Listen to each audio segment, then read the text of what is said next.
Today's movie has Sho Kosugi as a ninja dispatching bad guys with extreme violence, so it's not horror, but it's still pretty bloody. Welcome to Sick Flicks, where I take a deep dive into the cinematic sewer to help you embrace your inner gore geek. I'm Mike Bracken, aka The Horror Geek, and today we're looking at one of the bloodier ninja flicks to emerge in the 1980s, Pray for Death. Released in 1985, this one has ninja movie icon Sho Kosugi slipping back into his split-toed tabi to deal death to more mobsters who attack him and his family after they move to America. Directed by Gordon Hessler, this one feels a bit like a retread of Revenge of the Ninja, but since that's arguably the greatest ninja film ever made, I'm totally cool with that. But what's really interesting here is how the film went through a battle with the ratings board that led to the release of a compromised cut in order to earn an R rating. Today's video covers the unrated cut with restored footage from Arrow Video. So if you only saw this on VHS or in the theater back in the day, this version is bloodier and more violent. But enough about that. Can Sho Kosugi flip his way to a coveted 5 barf bag rating? Let's get to the gore and find out. Oh, and before we get started this week, here's a quick bit of self-promotion from me. If you love movies that make your friends ask, why would you watch that? I've got good news. Sick Flicks Volume 1 is finally unleashed. This book collects 50 deep dive reviews of some of the goriest, sleaziest, and most gloriously unhinged films ever put on screen. Slasher, splatter, shot on video nightmares. If it left a stain on cinema history, it's probably in here. Think of it as a companion piece to the Sick Flicks YouTube show. Same love for trash, same obsession with context and craft, just more blood per page and no PruTube overlords telling me what I can and can't cover. This is not about shock for shock's sake. It's about why these movies exist, how they were made, and why, against all logic, we keep coming back for more. It's a celebration of all the splatter that matters. So if you're a gore geek, a cult movie junkie, or someone who proudly owns at least one movie they can't recommend to normal people, Sick Flicks Volume 1 is waiting for you. Embrace your inner gorehound and order a copy by using the link in the pinned comment and description below. Thanks for checking it out. And now, let's get bloody. We open with some Tron graphics this week. I think I see Jeff Bridges down there on his weird motorcycle. Trans World Entertainment. Sounds like an airline, honestly. Sho Kosugi making his first ever Sick Flicks appearance. We did see him on the B-movie Babylon ep for Ninja 3, but that doesn't count. No lie, Sho was my favorite action star growing up. Even bigger than Chuck Norris. If this dude had a ninja movie coming out, I was gonna beg my parents to take me to see it, only to get told no repeatedly. Pretty good title card for this show. Also, how great a title is Pray for Death. Kudos on that marketing team. Oh, great blurry vision and a terrible theme song. Edibles must have kicked in early this week. Back to the show. Any thoughts on this, Ian Sarah? It stinks. We don't always agree, but you are spot on here. Directed by Gordon Hessler. Hessler had an interesting career, directing stuff like Scream and Scream Again, but he also had a pretty solid working relationship with Kosugi. Hessler helmed this film, 3 episodes of Kosugi's ninja TV series The Master, and would reunite with the martial artist for Rage of Honor in 1987. Rage of Honor, when just getting even is not enough. Oh, great. Not even 2 minutes in and Kosugi's already parting the bush. Hell yeah. No, not like that, you pervs. This actual bush. Oh, sweet mask. Did you get it from Revenge of the Ninja? And random flip for no reason. I mean, if these movies taught me anything, it's that if you're a ninja, you gotta flip everywhere. The Green Ninjas are clearly the Asian martial arts cinema version of the expendable guys in the red shirts on Star Trek. See? More flipping for no reason. I mean, I guess it made his instant death way more flamboyant. I'm not just a ninja, I also hold a 6th degree black belt in Gymkata. Then he hits this guy with a shuriken in the eye. You could say he's seeing stars. A ninja with a comma.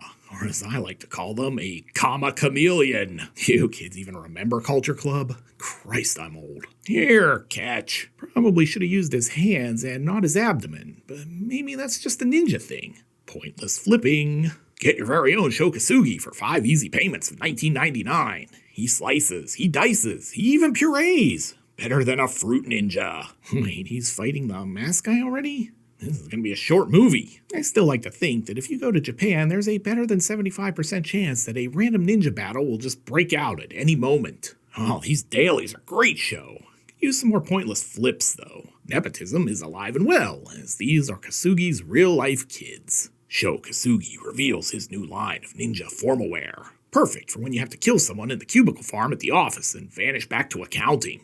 I really thought that Sho Kosugi was a big enough star that he could afford chairs for the dining room table, but I guess I was wrong. Turns out Sho is not a fan of them watching ninja shows. Why do you watch it, boys, when your mother tell you not to? 'Cause it's a black ninja. Everybody watches it. Yeah, well, if everyone was kung fu fighting, would you do that too? Wait, you probably would. Hold up, their dad's a master ninja and they go to some karate McDojo down at the mall? Sho is not raising these kids right. Shit, wore the wrong outfit. I should have worn my karate gi so I could assassinate the instructor without being spotted. I'm such an idiot. What kind of school are we running here? A 26-year-old black belt sparring with a 6-year-old white belt? Nah, I don't know. Sho Kosugi doesn't seem that tough to me. He's getting his ass kicked by children.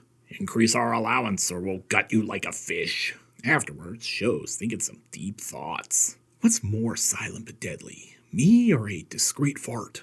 Anyway, his wife is trying to sell him on moving to America, but he is not convinced. American cities are so violent. Sure, but they don't have ninja battle royales breaking out at random on the streets. Oh, good news, Sho. Says here we won the Publishers Clearinghouse sweepstakes. We can afford to move to America. Sends his kids to the karate studio down at the mall while he trains in this ninja temple. Father of the year. Time for a flashback. Or someone broke the lens. Oh, come on. A red ninja would be so easily spotted practically everywhere. Oh, it's a booty call. Hell yeah. No, I meant like pirate booty. Wait, that still sounds dirty. Pointless flipping. And one good pointless flip deserves another, I guess. Oh, double pointless flip. Russian judge gives this a 3.5. Oh, it's me if I grew my hair out and was Asian. And then the red ninja basically eliminates himself in the most embarrassing way ever. Back in the present, Sho squares off against Pai Mei. Kosugi's like, thanks for coming to my staff meeting. Pointless flip, and we probably need a counter at this rate. I've seen less flipping at the Summer Olympics during the gymnastic events.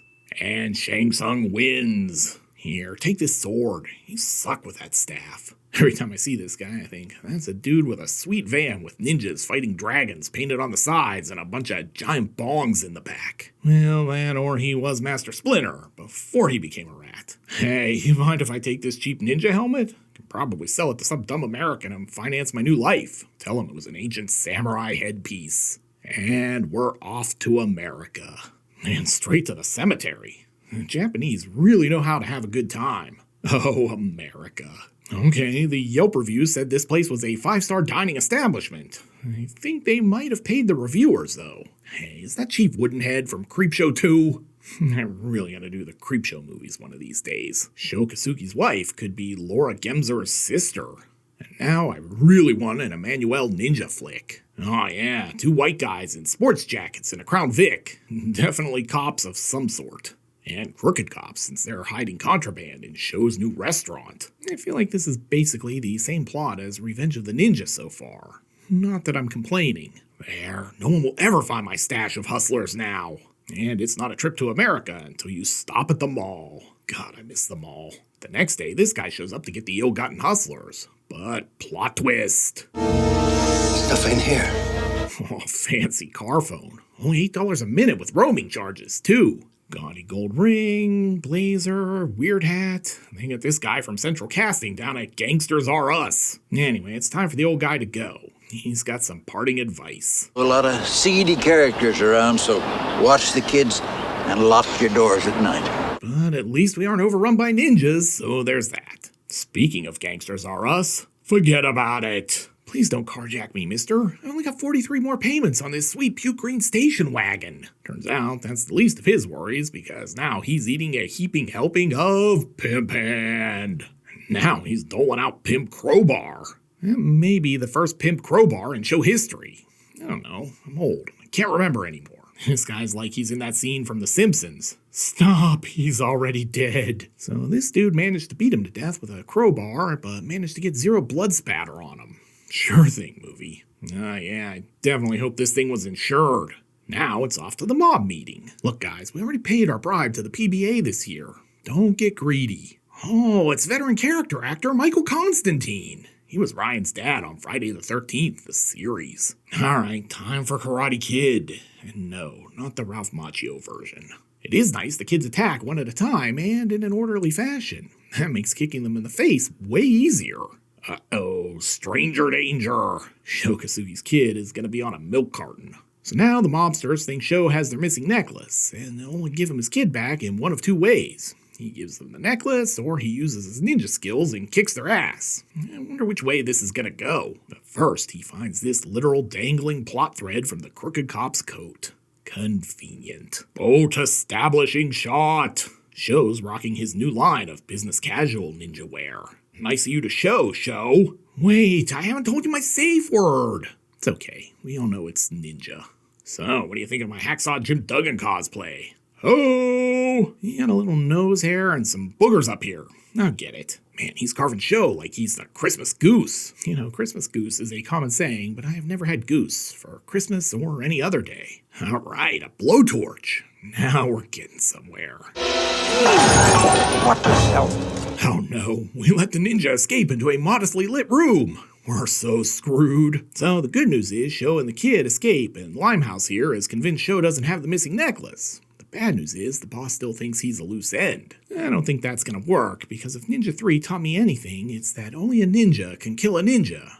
And neither of these dudes look like ninjas from where I'm standing. The Honda Accord hatchback, the official car of ninja warriors everywhere. You can fit an entire arsenal of swords and nunchucks in the spacious rear cargo area. Sho heads to the cops, but look who's right behind him. And of course they run right back to Michael Constantine. Why does this look like it was shot at Jackie Treehorn's place in The Big Lebowski? This dude could be the non-gender specific dad of Pat from the It's Pat SNL sketches. Sure, this kid just got kidnapped yesterday, so it's a great idea to just let him wander the streets on his own. I mean, what are the odds of getting kidnapped 2 days in a row? And run down. He got mom too, which is like double points. Man, this movie has all the sweet cars. The Crown Vic, the Accord hatchback, a Lincoln, this Delta 88. Aside from the Accord, it's like a love letter to land yachts. Really hoping we get an Aries K or a LeBaron convertible at some point. Oh man, a chase between this rust bucket truck and the Accord. Thrill as they reach low double-digit miles per hour. Stop, you're gonna flood it. Man, we really are just ripping off Revenge of the Ninja at this point. Pointless flip. This must have been the ill-fated Ford Pinto pickup.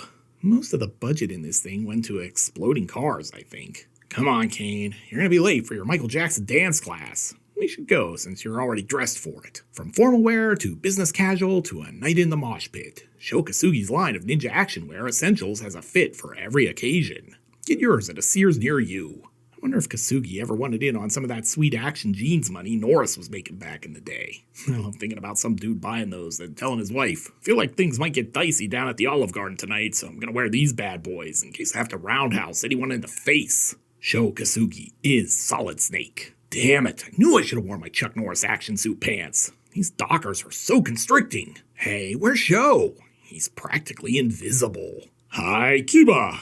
Hey, did Halloween H2O steal this shot? Sho Kosugi versus Michael Myers. Who you got? Wager responsibly. Again, it's like he's invisible. The only reason Kosugi hasn't been killed like 14 times in this sequence already is because the thugs have the situational awareness of Stevie Wonder. Sir, I've got bad news. There's a ninja in casual action wear on the ship, and he's kicking our asses. Oh man, I totally didn't see you hiding there in plain sight, even though there was nowhere else to look. You've heard of Jaws, but you don't know the true terror of Gums. By God, he's locked in the sleeper hold. This match might be over. Bet you didn't know JR loved ninja movies. You will pray for death. Title mention, drink. Clearly, Limehouse didn't take this disgrace well. I feel like this is a cunning plan to get into the hospital where Sho's wife and kids are. Hey, is that a young Roy, the paramedic? When I'm not pretending to be Jason, I actually do save lives. You know how you know this is a movie? Because no one in America would willingly send themselves to the hospital to get revenge. That's an outrageously expensive form of payback. Who's ready for their trend? This is gonna make you all big and strong. You could fight a ninja. So, of course, Limehouse takes the doc's place, and then kills a few cops. And if you guessed, he's gonna kill the wife so Kosugi can have his Popeye point where he's had all he can stand and he can't stand no more. Give yourself a screenwriter's credit. Bad Dr. Giggles. Also, the terrible picture quality here is because this was some of the footage they had to cut to get an R rating. Wait a minute, he's gonna off the kid too? No chance a Kosugi kid dies in this movie. I do wonder if Shane Kosugi ever thought his dad didn't like him. He Get beat up at karate school, kidnapped, hit by a car, almost killed, while Kane suffers no such indignities. Turns out his plan is thwarted, but he escapes. Dude is a master of disguise. He might have some ninja in his bloodline. Even if your wife has just been brutally killed, Sho Kosugi Actionwear has a tasteful, comfortable, and most importantly, stylish outfit for even the most somber occasions. Must be a bit dusty in there. I hope this doesn't make his eyeliner run. Sir, you can't just check out. We don't even have your insurance yet. I like that the necklace finally turns up, and they've just been keeping it in a Crown Royal bag all this time. And look who else showed up.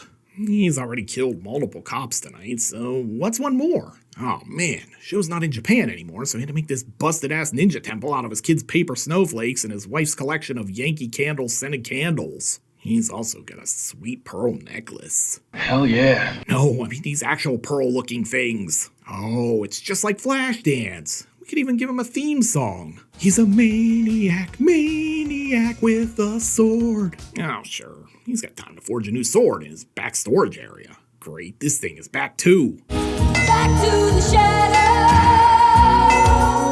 Tom, you didn't weigh in on this earlier. Any thoughts? Oh, this is crap. Right, as always, my good man. Well, no one will buy this stupid helmet, so I guess I might as well wear it on my killing spree. Mom's dead, but I still gotta hit my paper route. She would have wanted that. Man, these guys love running over kids. Oh god, his bike has smoke bombs. They'll never find him now. Man, this blows. Alright, finished my sword. Only took 5 weeks. Who's ready for vengeance? And pointless flip. But hey, we got some minor splatter at least. This was no shaving accident. I love that the mask has a face gate like a couple of barn doors. It seems practical. He was a henchman once, then he took an arrow in the throat. Pointless flips. I think he's killing them all way too fast. There's no time for anyone here to actually pray for death. More great moments in situational awareness. This guy died as he lived, with his collar popped. Probably signed everyone's yearbook with "Stay cool." Now the mask is closed again. Hey, why don't you stick around for a while? Do you think the eyeliner makes this mask pop more or not? Pointless flipping. Okay, so this is the one instance where the flipping is not pointless and kinda cool. Just gonna hitch a ride if you don't mind. Wait, now it's night? Has Sho been hanging on the chassis of this truck for hours? This seems very safe. Here's Johnny. One of the issues with this film is that while I like James Booth, I don't for a second buy he could fight a ninja. Wow, a room full of mannequins. Sho Kosugi will truly be invisible in here amongst his people. I kid, Sho. I still love you. Oh, so I gotta be careful here because I don't know how PrudeTube feels about mannequin boobs, but they probably hate them. Sho's got one hell of a splinter. Yeah, rub some dirt on it and walk it off. You're a ninja, man. What would Ashita Kim think? Do you kids even remember bullshit artist / ninja Ashita Kim? If you don't, you should definitely go look him up. It's priceless. Wish I still had his books. Ladies and gentlemen, you are about to witness, without doubt, the most savage and terrifying self-defense form known to man.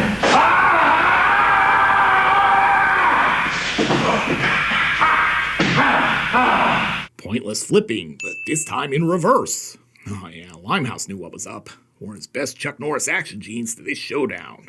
I wasn't making those things up. Looks like Sho's feeling pretty bored, because he's getting hit with some lumber. I wonder if anyone saw this coming. Christ, a chainsaw too? This movie is going all out, and I respect that. I mean, it's no Tiger on the Beat, but I'll take it. I really want to see this guy and Dennis Hopper square off now. The great Kabuki is working Terry Funk's right arm. This could be trouble. He is really selling those headbutts like a good jobber. Missed opportunity that Kosugi didn't win and immediately have a prayer circle where they pray for death.